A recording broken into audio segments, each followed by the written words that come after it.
Arestado sa Taytay Rizal ang isang Chinese na wanted dahil sa kidnapping sa China.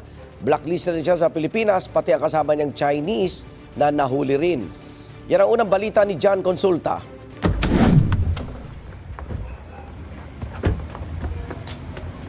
Pagkakuha ng senyas sa asset, sumalakay na mga operatiba ng BI Fugitive Search Unit.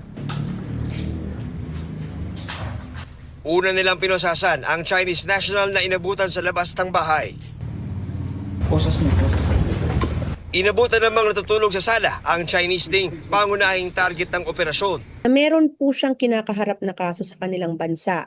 Ayon po sa kanila, ito pong si Shi ay wanted ng Chinese police for kidnapping at meron pong standing warrant of arrest issued po ng Public Security Bureau of Jinjiang City noong 2024. Mga kapuso, ito yung isa sa mga kwarto ng bahay na pinasok ng Bureau of Immigration and Fugitive Search Unit. Pero ang isa sa mga nakaagaw pansin ay itong weighing scale, electronic weighing scale na nandito, mayroong mga maleta, no?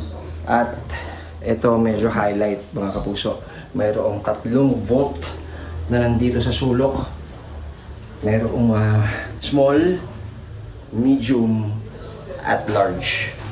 Ayan.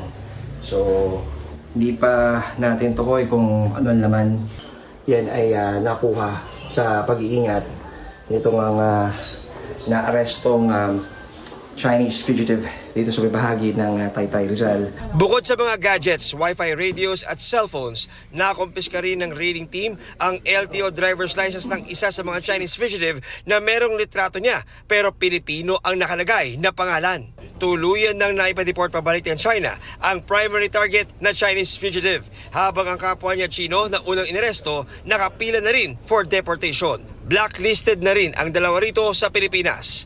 Ito ang unang balita. John Consulta para sa GMA Integrated News. Igan, mauna ka sa mga balita, mag-subscribe na sa GMA Integrated News sa YouTube para sa iba't ibang ulat sa ating bansa.